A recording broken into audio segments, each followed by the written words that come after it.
welcome aboard Yara. So, there is a common saying amongst sailors, boaters, yeah, no, probably more about sailors. It's the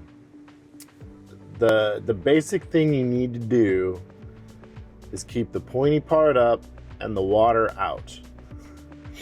So, pointy part being the mast, you got to keep that upright, and then keep the water out. It's pretty self-explanatory. Make sure your boat is floating. So we've kind of lost sight of that a little bit, and we've been doing some lovely stuff. You know, the teak looks beautiful, the cabinetry is all varnished, doors are hung. Still more work to do there, but I've kind of been putting off some of the more important things when it comes to that type of saying. Keeping the water out. The mast is still up, right? Yeah, still got the mast. That's good. Keeping the water out. I've got a confession. Our bilge pump isn't working. Our primary bilge pump actually hasn't been working for a long time. Let's go ahead and give it a test. So it's on auto right now. So there's a float switch in the bilge. And then if I push it to manual, I would expect this light to light up. Manual. And I would expect to hear the bilge pump come on. Auto, connected to the float switch, at this point isn't gonna do anything, because if manual's not gonna work, auto is not gonna work. That hasn't been a problem because I've done that dry bilge. So we have that dry bilge system, and that's been working great. It pumps out the little water that gets in from rain or deck leaks or moisture, you know, that type of daily maintenance of keeping your bilge dry. The dry bilge has been wonderful with that. The dry bilge is not going to take care of any major catastrophic leaks or insert problem that's going to cause a lot of water to come into the boat. And we might have a problem that causes a lot of water that comes into the boat. So all of a sudden, the main bilge pump being broken is becoming an issue. Ah, Devin. Yeah! She's got her project too. So all of a sudden, the main bilge pump not working has become a higher priority project because we've got a broken seacock. Our broken seacock lives behind this door under our head float. Ta-da! This one is broken. It's actually broken in probably the best way possible, if I'm being honest. It's actually broken closed, so water won't come in. Even if I turn this handle here. So that should be open and water should be able to flow in. But it doesn't. Even with this open, no water flows in. So I haven't, for extra assurances, we'll just keep it in the closed position. And I do have the line on it that's capped off up here above the water line as well. So it's capped off with this bung and a couple of hose clamps here. Then I've tucked it up here as high as possible. So if for whatever reason that starts to work, it's above the water line and capped off. So it's not gonna sink our boat, but, well, knock on wood. However, it does remind us that one of our main jobs is to keep the water out of the boat. And if this turned out to be a bigger issue than what it is right now, maybe it was stuck open, or maybe it broke off the side of the hole. See, it could have broken off like right in there, or this could have broken off. That would have been a major, major issue. I mean, yeah, we could probably put the bung in on the outside and run a tarp up there, put a cushion outside the boat, and like strap it to the hole. You know, there's things that we can do to slow down or potentially even stop water ingress. But it's a good reminder that stuff breaks, even when you're just exercising your through holes, your seacocks. It can break.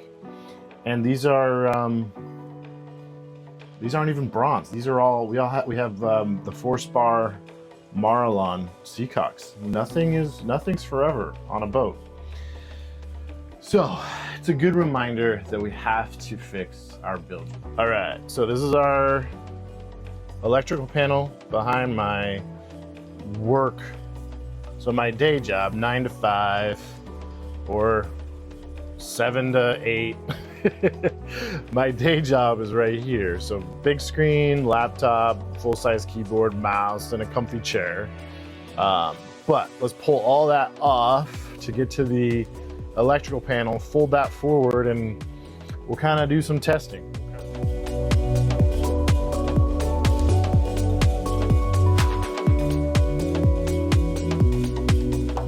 All right, so this is our bilge pump switch.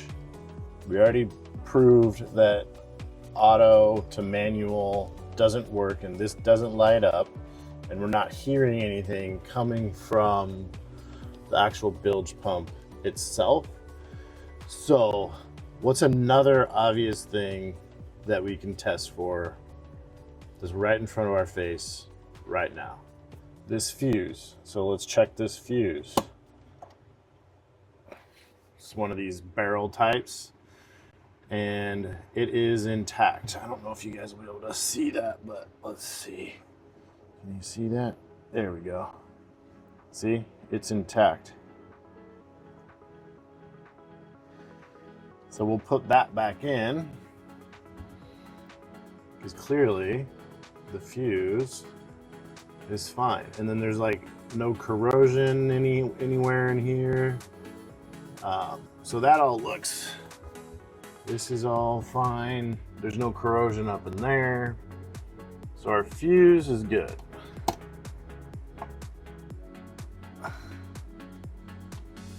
All right, so now that we did that, what if we just try manual again? So if we switch this to manual, that light should light up. Still doesn't. Okay. So next thing is, yeah, let's bring this down and start looking at our wiring and connections here. We'll make sure that we have 12 volt and all that. You know, right away, why is this one disconnected and over here? So that's something to look at. Yeah. So I'm gonna start poking and prodding around there with the multimeter. See what we got. Okay, the wiring is fine. Well, no, everything works. Let's put that. The switch works, the float switch works, the manual override works, the bilge pump works, everything's connected and hooked up. It's just that there's another switch this whole time, a whole nother separate switch. This shouldn't exist that way, but for whatever reason it does. Let me show you. So right now, the way I have this hooked up is if I switch this to manual, it'll work, right? Light comes on, I can hear the bilge pump going. Now, for whatever reason, this bilge pump wiring is wired up to this battery tester switch. Battery 1, battery 2, test. So if I flip this to off, and then over here we do our manual test, nothing. If I switch this to battery 1, back to manual test, lights up. If I switch this to off in the middle, over here, oops, hold on, there we go, nothing. If I switch this to battery 2, over here, it'll work. So let's just keep that on auto for the float switch. So for whatever reason, and whomever did this before us, they hooked up the power through this battery 1, battery 2 test switch. And that is not good. That's a no-no. The bilge pumps, a primary bilge pump, should be wired with a fuse direct to your batteries. There really shouldn't be other things hooked up in the way. Like, go look that up online. Like, I'm not talking gibberish here. Like, that's basically what it should be. And for whatever reason, it's hooked up to this battery tester thing. I don't even know what that does.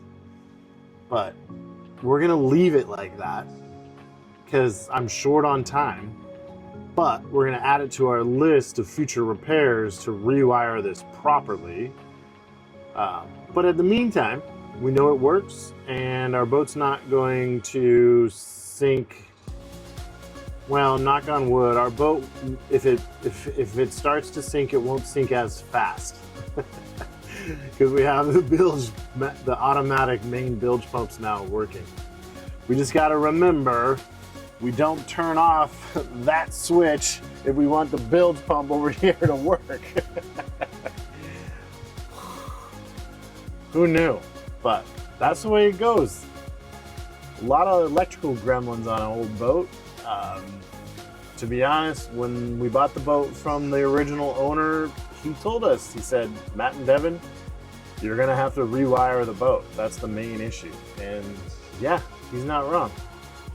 So yeah, a lot of work, a lot of sweat, a lot of frustration, but that's also a yacht of love. See you guys on the next one.